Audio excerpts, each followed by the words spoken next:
En effet, à ses débuts, le président Ghazouani avait l'intention qu'il a exprimée clairement, en tout cas à nous, ses interlocuteurs, qu'il va opérer une démocratisation de toutes les institutions mauritaniennes, de l'État mauritanien, qu'il va permettre à tous les compétiteurs démocratiques, politiques et civils de pouvoir agir dans le cadre d'une démocratie où les libertés sont acceptées, où les droits sont protégés, où la sécurité et l'intégrité des citoyens est sacrée. Malheureusement, le revirement a eu lieu lorsque des officines de certains pontes proches de Ghazouani, dont notamment son frère, le ministre de l'Intérieur, ont instigé la loi sur les symboles. C'est une loi réactionnaire, liberticide, c'est une loi oppressive et autoritaire qui permet aux juges, aux forces de sécurité de mettre en tôle toutes les personnes qui s'expriment publiquement contre le pouvoir et certaines de ses personnalités et secteurs névralgiques. Cette loi a amené beaucoup de gens en prison, avec de lourdes peines, allant jusqu'à 4 ans de prison. Donc, les droits d'expression qui étaient acquis en Mauritanie, en grande partie sous les deux dictateurs, Mahamat Ahmed Taye et Mohamed Abdelaziz, M. Mohamed Ghazouani est venu confisquer ce droit acquis. D'autre part, il y a aussi cette oligarchie tribale, familiale, commerçante, qui gravite autour de tous les présidents en Mauritanie depuis 1978 jusqu'à nos jours. Une oligarchie qui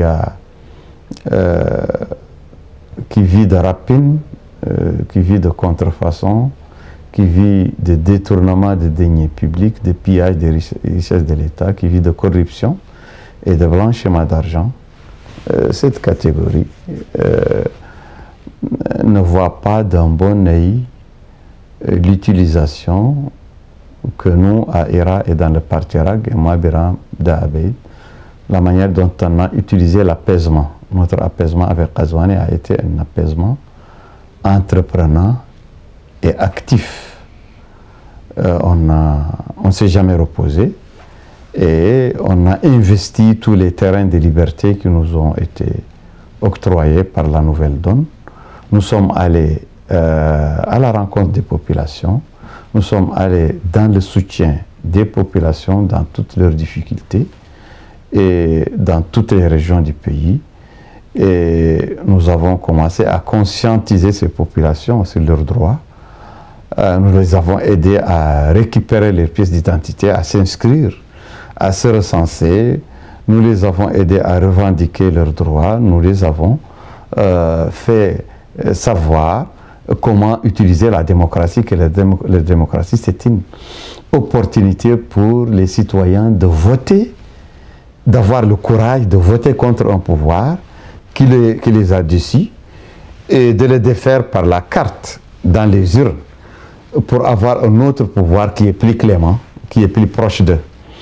Je pense que cette sensibilisation citoyenne qui a reçu beaucoup d'engouement de la part des populations à l'intérieur du pays, à Nouakchott, dans ces quartiers populaires, a réveillé les vieux démons et l'oligarchie autour de Ghazouani lui a prédit sa défaite, son effondrement, si le parti RAG, le parti FPC et les autres partis qui sont nés de la scène politique mauritanienne, de l'évolution politique en Mauritanie, de l'évolution de l'éveil populaire. Tous ces partis aient leur récépissé, donc la confrontation avec le pouvoir pourra finir par la défaite de ce pouvoir.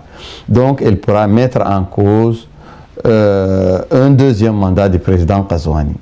C'est pourquoi le président Ghazouani, fort de ses conseils, a fait une volte-face et a commencé de nouveau à ressusciter les vieilles recettes des anciens pouvoirs, diaboliser les opposants, les démolir, les intimider. Mais tout ceci a été fait par, sous la houlette de son ministre de l'Intérieur, Mohamed Ahmed ou Mohamed Lamine, qui est son cousin, qui est son disciple, qui est son frère et qui est son éminence grise.